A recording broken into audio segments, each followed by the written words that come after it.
l'émission Les Écologiques. Aujourd'hui, nous allons recevoir un invité de prestige. Il s'agit de Sanseverino. Il est d'origine italienne, mais surtout, c'est un chanteur qui s'inspire de la vie des gens pour écrire ses chansons. Et il est notre invité pour l'émission Les Écologiques. Il est là, ouais. Pareil comme par magie. T'as vu un peu cette annonce, ouais. Qu'est-ce que tu as caché? En fait, j'étais là. Ah oui, t'étais là, en fait, il était pas très loin. Alors, durant cette émission, on va parler d'éco-responsabilité, d'écologie, de façon vraiment détente. D'accord, ok. De toute façon, je sais pas en parler de façon technique. Non, puis, puis c'est pas le but. Je connais zéro chiffre. Bah, moi aussi, c'est pareil, je suis pas comme toi. Voilà. Non, le but, c'est vraiment d'en parler d'une façon très détendue. Ouais. On a deux cuisiniers avec nous. Ah, ils sont là en plein travail. Et Benoît. Ah, ils sont morts. Tu vois, alors là, ils sont morts, ils ont tellement bossé, les mecs. On n'est pas prêts. Alors, ils vont nous préparer un petit plat qui sera éco-responsable avec des produits en circuit court. Exactement. Nous aurons également un vin qui nous accompagnera ce repas, qui est de la biodiversité. Donc les mecs, vous nous préparez... On s'y colle, on y va. On a le temps. Alors vous démarrez à la plancha, c'est ça? Non, on va aller au marché acheter. On y va, on a rien. Ah, parce que vous avez bien acheté là? Oui. Notre primeur, on a tout ce qu'il faut là-bas, on y va. D'accord, ok. Donc allez, go. donc là, ils se mettent en place, ils vont faire à la plancha un petit repas pour nous. Oui.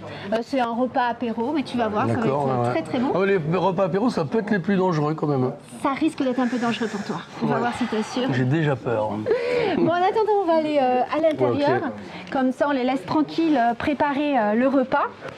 On va parler bien sûr aussi de ton actualité, de comment tu as vécu aussi ce confinement, cette période qui a été un peu difficile pour tous les artistes, il faut dire. Pour tout le monde, hein, Toi, ça s'est arrêté net comme tout le monde et là, ça reprend. Oui. En fait, ça s'est arrêté net et ça reprend net. Parce qu'il a fallu s'occuper pendant un paquet de temps, pendant presque 1 an et demi. Ouais. Mais ça, c'est pas tellement le problème, hein, parce que le truc, c'était que si j'avais 2 semaines de libre, je suis capable de bosser pendant 2 semaines. Alors chez moi, j'ai pas un studio, j'ai un endroit où je travaille, c'est une espèce de pièce avec un ordi et des micros, tu vois. C'est pas vraiment un studio, mais c'est l'endroit où je bosse. Et moi, je suis resté les 3 premiers mois scotché là-dedans à faire des chansons. Je crois que j'ai fait l'équivalent de 3 albums. On a écrit aussi une pièce de théâtre, on a fait des morceaux avec mon beau-fils qui fait de la techno électro, des morceaux où c'est ma femme qui compose, des morceaux pour mon album. Je me fais quand même pas mal chier depuis 3 mois. Au moins ça c'est dit. Après bon là on est en train d'être dans une période où ça redémarre et tout. Oui, donc, ça fait plaisir. Mais puis un nouvel album qui approche donc enregistrement qui va sortir à la rentrée. À la rentrée, en octobre, voilà. Quand on diffusera cette émission, du reste, très bien. en octobre. Génial, merci beaucoup. Donc, et ça, cet album, il a été répété, donc j'ai quand même fait de la musique. C'est-à-dire qu'on a quand même répété ensemble avec les musiciens avec lesquels je travaille, donc on se voyait de temps en temps, etc. Donc là, vous êtes prêts? Ah bah là, on est archi prêts. Là, plus près que ça, c'est pas possible. Donc toi, t'es Montreuillois, hein, parce que tu habites Montreuil, et puis c'est vrai que tu t'es présenté sur la liste écologie, alors, je me Europe suis pas Écologie. présenté, Caroline, j'étais un peu pouce-liste. Ouais. C'est-à-dire, je faisais partie j'aime pas trop ce terme-là, mais des personnalités qui sont toujours sur les listes. Donc je me présentais pas comme élu. Oui. D'accord. C'était pour Europe Écologie, les Verts. Si ils avaient été élus, j'aurais eu aucune place, j'aurais pas eu de bureau, etc. Non, mais je le dis parce que t'étais en 39e place, je crois. Oui, c'est ça. Je me fais un peu agresser, genre alors, non seulement tu es musicien, mais en plus tu veux être, tu vois, tu fais de la politique. Non, c'était un coup de main. Bon, voilà. Oui, donc en fait, tu as une sensibilité avec l'écologie, et ça nous intéresse. Est-ce que toi, dans la vie quotidienne, tu es éco-responsable? Alors, quand je te dis dans la vie quotidienne, encore une fois, on n'est pas là pour donner des leçons, mais est-ce qu'il y a des gestes que tu fais plutôt systématiquement pour respecter un peu la planète? Oui, je trie mes poubelles comme tout le monde, j'ai un compost, je fais tous ces trucs-là. Ah, t'as un compost? Oui, quand même, non, mais ne serait-ce que pour le tri des poubelles, alors après on l'utilise, c'est ma femme qui s'occupe du jardin, elle fait ça hyper bien, donc elle récupère parce que le compost, c'est pas juste mettre ses ordures dans un truc et puis attendre que ça pourrisse, après ça se travaille et tout, donc c'est un peu un chantier quand même. Ah oui. Mais donc on fait ce truc-là, j'ai une voiture, je sais pas pourquoi. Ouais. Justement, comment tu te déplaces, toi, plutôt vélo? Moi, je me déplace quand même un peu en moto, la plupart du temps, en vélo quand c'est possible, sauf quand j'ai des trucs à trimballer, c'est-à-dire quand on est musicien, on a souvent au moins 1 ou 2 guitares à trimballer, surtout plus des trucs, des pédales, des machins, enfin bref, il faut quand même... Donc moi j'utilise ma voiture pour faire les courses et pour ça, notre voiture elle nous sert qu'à ça. En fait, elle sert à aller dans des espèces de supermarchés dont je tairai le nom, parce qu'il y en a dans lesquels je vais pas.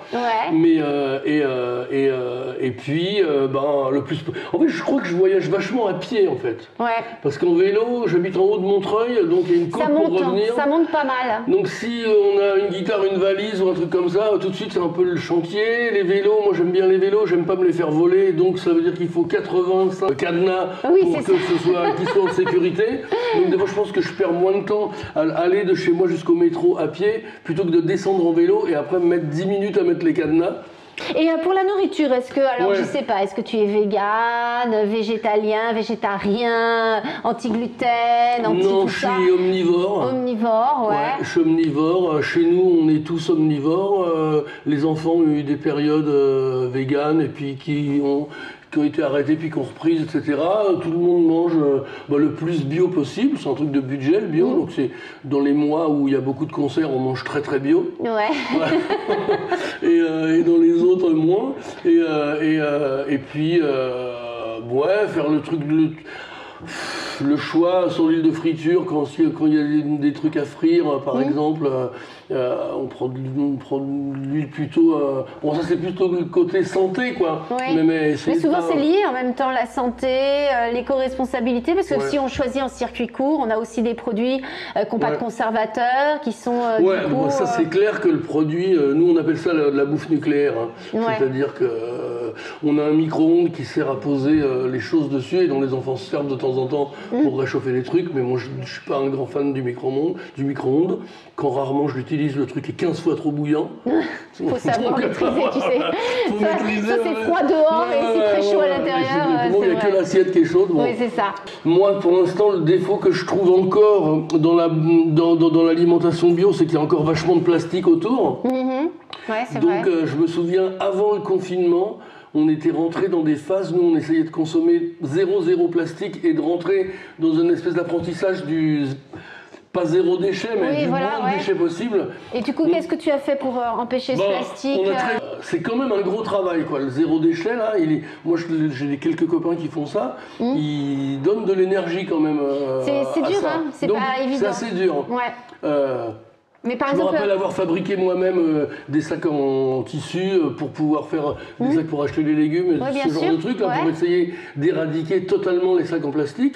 Ceci dit, ça a assez réussi parce qu'il n'y a plus beaucoup de sacs en plastique. Maintenant, c'est des masques qu'il y a par terre. Mais on ne voit plus beaucoup de sacs en plastique, le fait que les commerçants n'en donnent plus. Je trouve que ça a été une réussite qui a été observée en l'équivalent de, je sais pas, disons 5 ans. C'est-à-dire qu'en 5 ans, il n'y a plus un seul sac en plastique. Tu peux en avoir quand tu demandes à un commerçant des sacs en plastique. Et encore maintenant, ils ont des sacs en plastique qui sont biodégradables.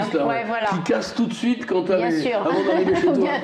Il faut bien qu'il y ait forcément des avantages, mais en tout cas, mais ça, c'est un des points positifs de ça, c'est les écolos qui ont inventé ça. Pourquoi il y a des arbres dans Paris et des voies piétonnes? Pardon, mais c'est pas la droite qui a des idées comme ça. Je suis désolé, les amis. C'est vrai, c'est vrai.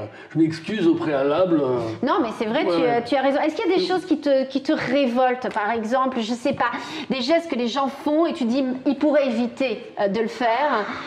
Ils pensent pas à la planète, jeter des, je sais pas moi, des cochonneries par la fenêtre de sa voiture, tu sais. Moi, c'est le truc qui me révolte. Alors, quelqu'un conduit en voiture, va se manger un sandwich, il va prendre le plastique du sandwich, il va le jeter. Ah, mais ça, c'est une vieille habitude des années 60 et 70 où il fallait qu'on consomme à mort et où tout était pas gratuit, mais il n'y avait pas ce truc de fric et il y avait surtout zéro responsabilité écologiste. Avant, les écolos, c'était des mecs qui avaient des Birkenstock et des grands habits en lin et des grands cheveux et tout, et puis on les appelait des doudingues et tout, et ils étaient 8 en France, tu vois, et alors on disait, bon, alors, tu vois, ils étaient assimilés au babacool et tout, ils étaient... Et puis, entre-temps, on a eu pas mal d'accidents nucléaires, pas mal de trucs, la pollution. T'as vu cet énorme truc qui flotte quelque part dans le monde? Ah oui, cette espèce presque une île flottante de déchets, exactement. La première fois que tu le vois, tu fais, bon, c'est un montage. La deuxième fois, et puis après, tu vois un petit film.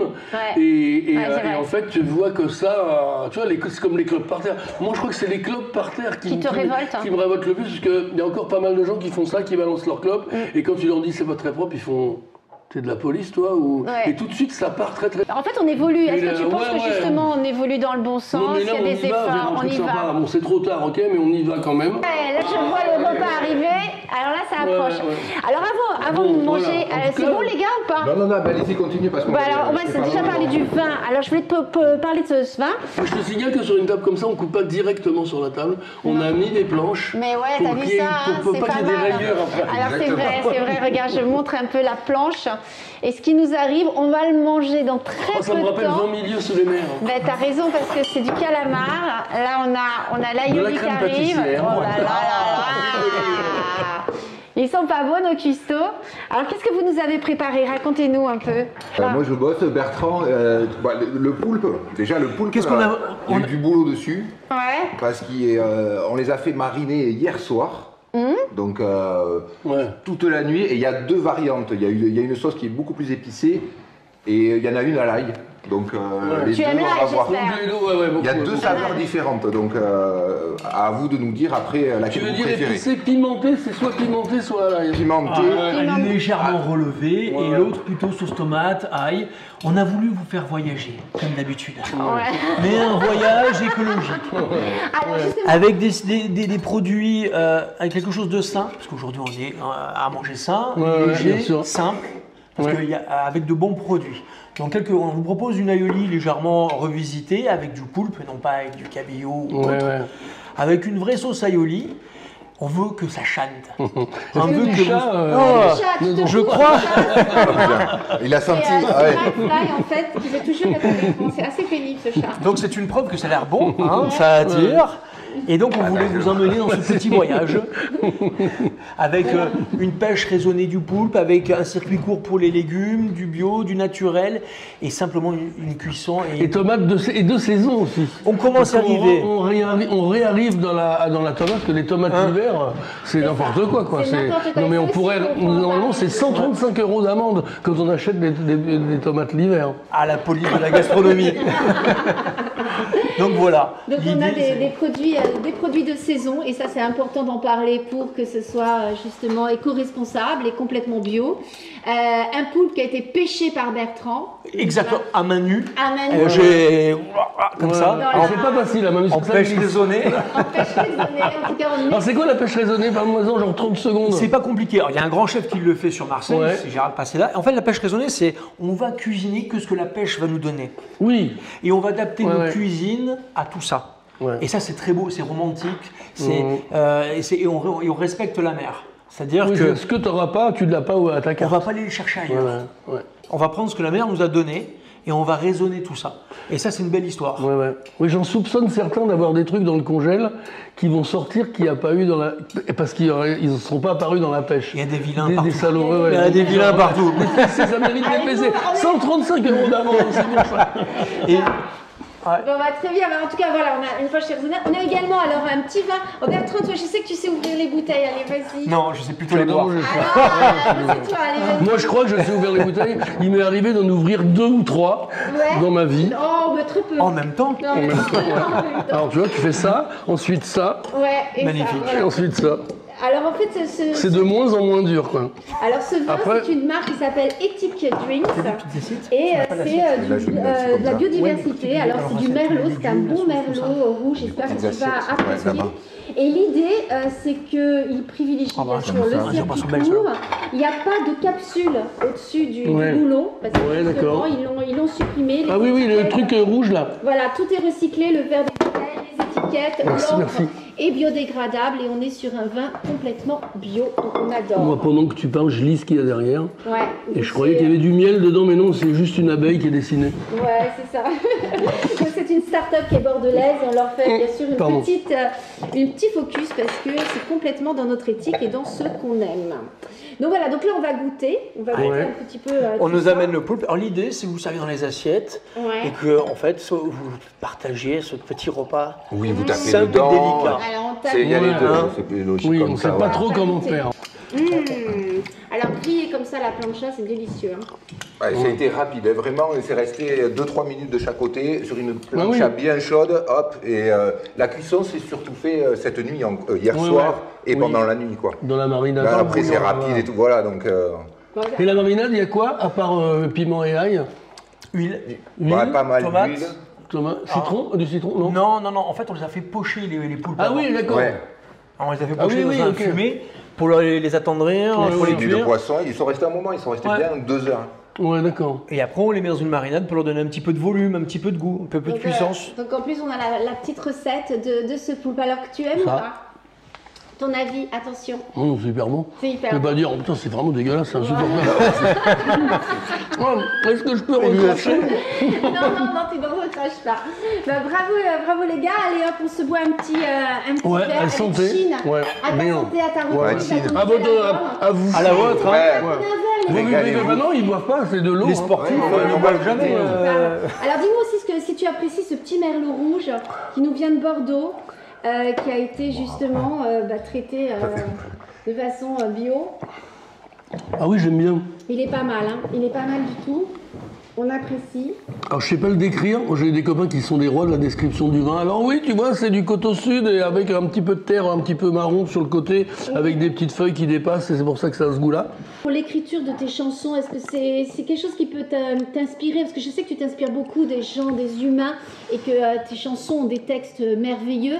Est-ce que justement le fait qu'on respecte pas la planète, c'est quelque chose qui peut t'inspirer pour tes futurs Non, ça textes? m'inspire pas parce que je vais tout de suite donner des leçons. Ouais. Je vais tout de suite me retrouver avec des trucs genre faudrait et ce serait mieux si, etc. Donc, je préfère parler de ça entre les chansons et mouiller personnellement en disant tel truc, je trouve ça scandaleux, ou alors attention avec l'énergie nucléaire ou ceci et cela, et aux déchets et tout, mais en disant ça à titre privé, en fait, plutôt que de l'inclure dans une chanson. Alors peut-être que dans le fond, j'ai l'impression qu'un jour, il n'y aura plus besoin de les dire. Donc on écoutera cette chanson avec un truc qui ne sert plus à rien. Mais on se régale, les gars. Franchement, vous avez pris des verres quand même. Est-ce que la sauce, elle vous plaît, la petite aioli? La sauce, très bonne, bien sûr. très bonne. Tout est très bon, hein. Vraiment bravo, hein. C'est top. Est-ce qu'on a... Alors, il y a Myriam qui est à la Réal, il y a Nina qui est au Cannes, on les voit toutes les deux, voit là-bas, coucou les filles. Et elles, par contre, elles n'ont pas le droit d'avoir ce truc-là parce que il faut qu'il y ait des gens exploités un peu pour que le système continue à marcher. Exactement. Pour les filles, on va passer au quiz. Est-ce qu'on a un jingle quiz? Ah, le quiz. Alors, attention, vous êtes prêts? Il faut que j'aille à la batterie. On a un jingle. Roulement. Attention, jingle.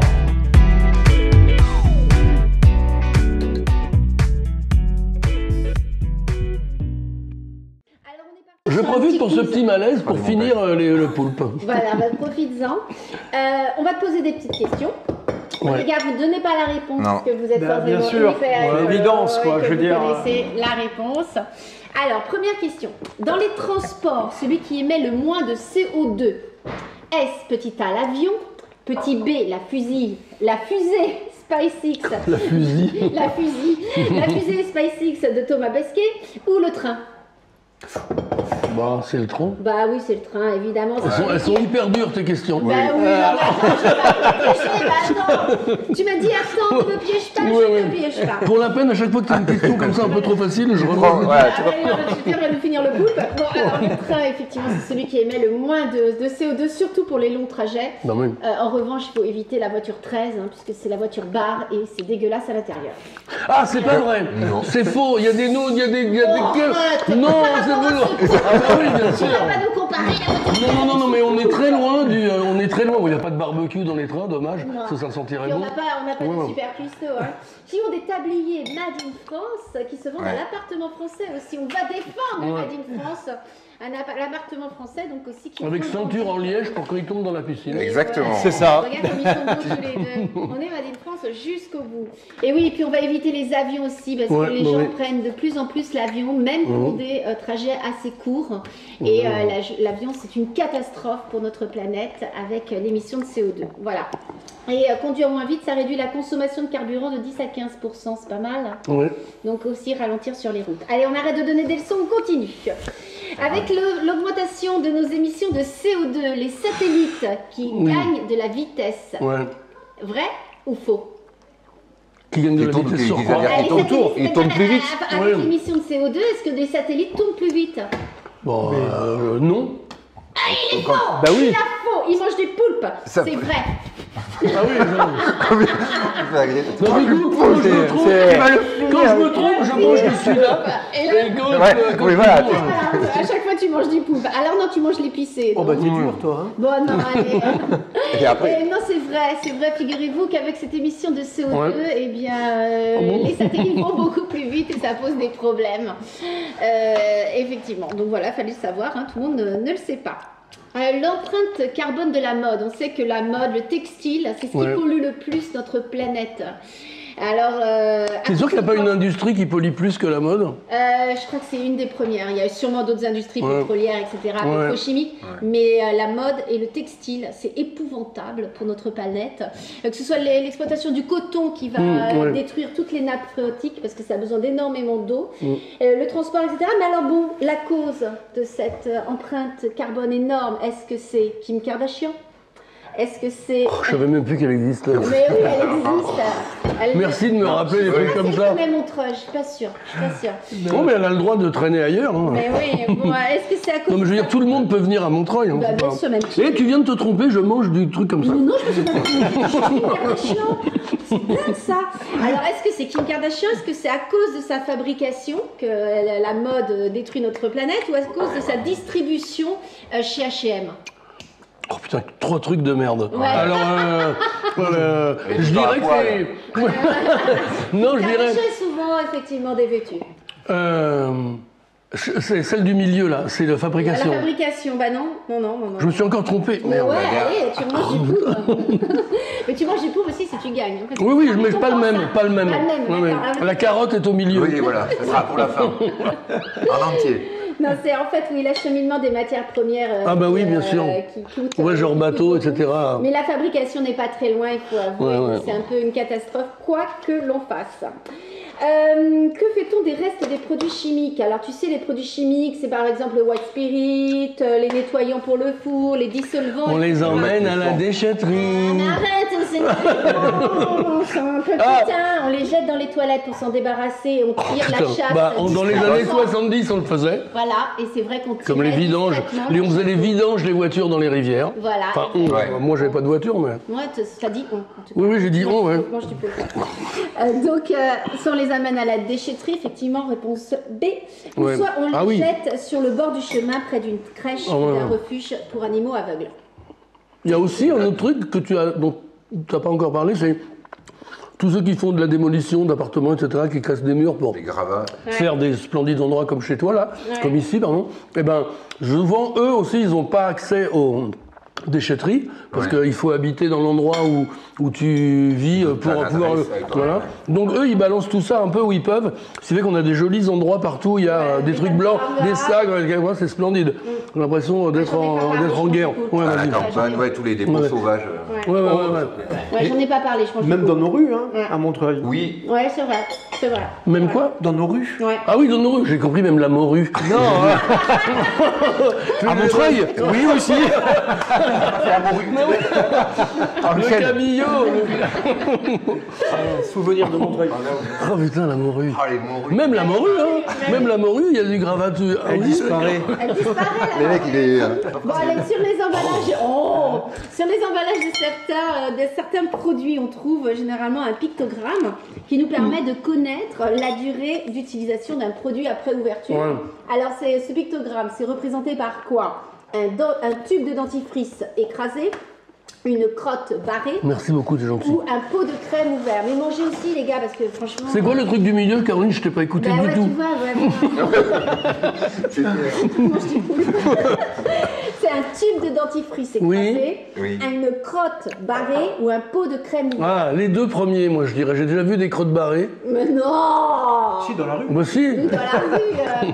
Mais non, c'est un pot de crème ouvert, tu sais, c'est ça qui représente le pictogramme qui te permet de voir... J'ai jamais vu ça, je suis désolé. Oh là là, oh là là, merde, non. Je suis désolé. Vraiment, je m'en veux de ne pas m'être renseigné un peu plus. Ouais, moi aussi je mange du pot. Je reprends un peu de crème pâtissière, elle n'est pas très sucrée. Il a une cuillère, Bertrand. Non, je sais qui l'a fait. Je sais comment on l'a fait, alors laisse tomber. Hein. Non, méchante blague.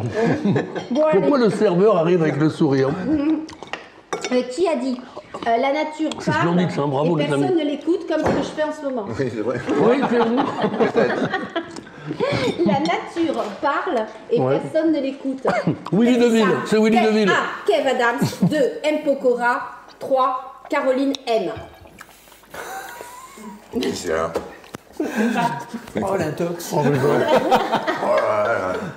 Bon, allez, réponds vite. À mon avis, c'est Caroline M. Ouais, voilà, c'est Caroline M. Je sais pas qui c'est. C'était quoi les deux premiers? Kev Adams et M. Pokora. Donc, on va pour Caroline M. Allez, on y va. Bon, allez, chaque année, la forêt tropicale se réduit. Tu le sais, ça, c'est une catastrophe. Hein. Alors, elle se réduit comme... Merci Bolso. Oui, merci Bolso, effectivement. Bolsonaro, président du Brésil. Alors, elle se réduit la forêt tropicale comme une peau de chagrin, à sa plus simple expression, ou de 16 000 km². Ouais, de 16 000. 16 000 km² par an. La forêt tropicale se réduit chaque année à cause de l'huile de palme, l'exploitation de l'huile de palme, puis à cause des élevages également. De tout ça. Donc voilà. Bon, écoute, ça c'est dit. Non, mais que les gens soient au courant quand même. Et votre sauce à Yoli. Ouais. On a l'air de passer un moment agréable et tout, mais c'est pas très facile. Je le dis pour laisser des gens qui regardent. Quand même, on rame là. C'est dur. C'est dur. Cette émission est très dure. Selon toi, quel matériau est le plus long à se décomposer? Un cadavre de bouteille de bière en verre jeté par terre lors de ton dernier concert? Un rail de chemin de fer. Pourquoi pas Chaka Ponk? Un rail de chemin de fer de la SNCF. Ah, de chemin de fer. Ou un sac plastique. Un sac plastique. Le plus de temps à se décomposer. Et ben c'est pas la bouteille de verre, le verre c'est recyclable à l'infini. C'est d'après vous combien de temps pour se décomposer dans l'eau? L'équivalent d'un rail de chemin de fer. Tu arrêtes de 1000 ans. Ah, c'est en Italie? Ouais, en Italie. Non. À Marseille. Non, c'est 1000 ans. Marseillais, alors, il y a un Toulousain, un Marseillais. Pas d'humour sur Marseille, s'il vous plaît. Et moi, j'ai déjà fait des poivrons que tu fais cuire sur le feu, là, sur le gaz. Merci l'EDF. Et quand ils sont bien noirs, tu les mets dans un sac plastique et tu fermes. Et ça continue de cuire. Alors, je peux te donner autre chose? Oui. Prends du papier journal. Avec l'encre et tout? Pas de problème. Après, c'est la peau. Et en fait, ça fait une coquille. Et en fait, c'est l'étouffé qui va faire que la peau se... Oui, c'est ça. Bon, d'accord. Tu l'enlèves comme... Mais c'est super. Ça, c'est trop bon. Des petits poivrons coupés en la main. Il y en a, c'était un sac en plastique, ça ne me plaît pas du tout, cette histoire. Bon, les publicités déposées dans nos boîtes aux lettres représentent pour les Français un ras-le-bol de ouf, une aide considérable pour lancer un barbecue, 40 kilos par foyer et par an. En plus, ça brûle pas tellement que souvent c'est du papier glacé. Exactement. Donc, c'est pas génial pour la brûlerie. C'est de la merde. Ceux qui font des trucs en papier mâché, ils aiment bien. Mais c'est à peu près tout. Voilà, c'est ça. Donc en fait, c'est 40 kilos par foyer et par an. Chaque année, c'est 18 milliards d'imprimés qu'on nous met dans les boîtes aux lettres. Et ça fait 40 kilos par foyer et par an. Donc stop, merci les grandes surfaces. Arrêtez avec vos papiers à la con. Arrêtez. Et je remange du truc là. Pour goûter parce que j'en ai pas eu. Il est bon aussi. La dernière question. Oh non, on se marre bien. On fait le point sur ce quiz vraiment lamentable. Un robinet ouvert pendant 3 minutes. Ça représente la contenance. 3 minutes, c'est long. Ouais, de ton sac à dos quand tu as escaladé le Mont Canigou, à savoir 15 kg. J'ai pas de chien. Mais le Mont Canigou. La taille de ton aquarium de salon où vivent tes poissons lunes, 30 litres ou 55 litres. 3 minutes, ça représente combien? 15 litres, 30 litres Non, c'est 15. Moi, je dis 15. 15. 30 litres. Ah ouais, d'accord. Mais quand tu l'ouvres un quart, deux quarts, trois quarts. Voilà. Moi, j'ai un robinet qui filtre et puis il faut attendre mes 3 plombes pour avoir un verre d'eau. Nous sommes très techniques. Moi, je rêve. Oui, ça vous le savez, ça il me nique. Non, mais il est très bien de préparé. Mais je trouve qu'il n'y a pas assez de questions parce que franchement, on passe un bon moment. Ouais, c'est juste. T'as pas des vieilles questions là? Ouais, des vieilles questions. Qu'est-ce qu'ils n'ont pas répondu, Mathias et puis le gars de chez Capon, qu'ils se sont trompés où? Ils ont eu les mêmes questions parce qu'on s'est pas fait chier quand même. Ouais, comme ça, tu n'as pas imprimé du nouveau papier. Bah c'est ça, Ouais, voilà, c'est pour ça. exactement, c'est comme ça que je suis éco-responsable. Non, mais tu fais. Et puis Bon, tu as été très mauvais, fais un faut concours. savoir. Tu fais un classement. Non, mais c'est vrai que là, c'est tellement bon que tout le reste, on a un peu tendance à s'en moquer. Non, voilà, tu as dit C'est le truc de l'alimentation et de la bouffe et des bons produits. C'est quand, bon, moi, là, vous êtes tous hyper sympas, donc à la limite, je me tourne un peu. Mais les questions, c'est vrai qu'elles sont à passer un peu à cause du truc. Ouais. Il faudrait qu'on l'amène au début. Ouais. Quoi. Non, ouais, bah, Non, ou qu'on mange un truc pas bon. Du coup, tu fais, oui, alors, je pense que c'est le robinet. Et puis, il faudra que ce soit Caroline qui nous fasse à manger la prochaine ouais, fois. bah oui, on peut essayer. On refait, vas-y. On fait les questions. Bon, alors là, évidemment, tu as un gage, hein, c'est normal. De toute manière, tu aurais bien répondu. Horreur des gages.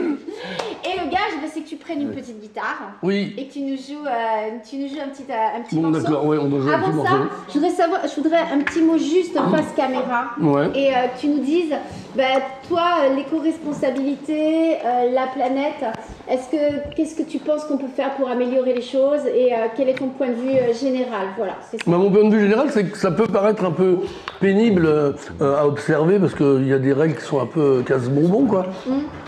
Mais qu'il faut le faire et que ça a déjà payé en fin de compte, quoi. Il y a déjà, on voit bien pendant le tout premier confinement ce qui s'est passé. Il y a eu des oiseaux, il y a des trucs qui sont réapparus et la pollution elle a reculé un petit peu donc on voit qu'en arrêtant certains trucs et en arrêtant de consommer des trucs qui servent à rien, genre d'acheter chez Wish des trucs qui servent pas mais qui sont juste marrants. Ouais. Oh, un gant avec des franges, super, bon, qu'on va acheter 3 quarts d'heure plus tard.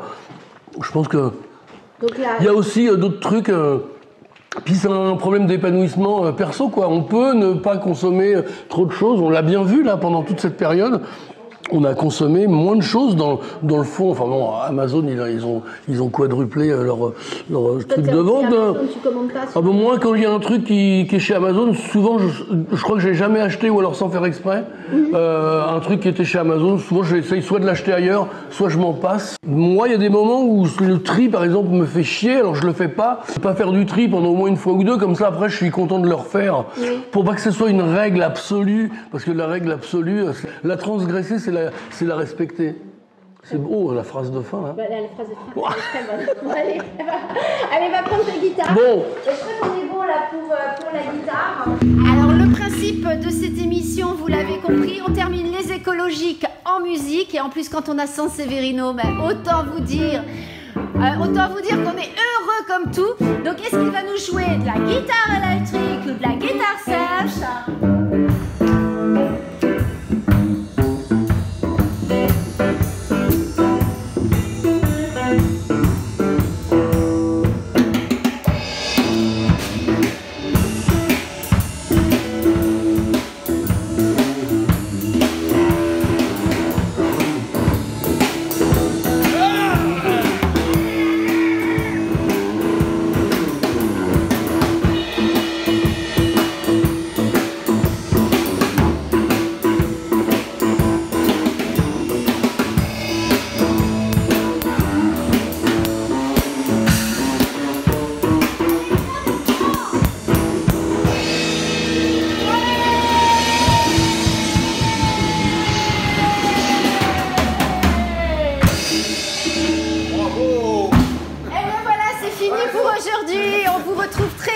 Prochaine émission des écologiques avec toute l'équipe, les directeurs en territoire, Nina, Bertrand, Benoît et Sanseverino.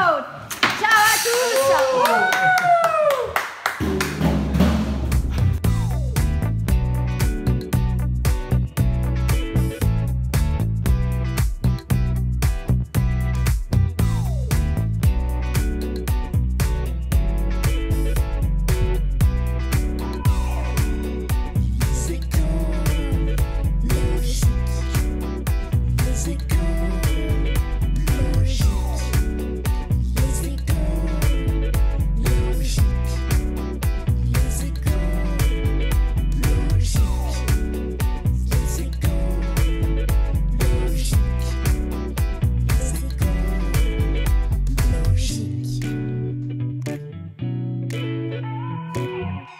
C'est logique.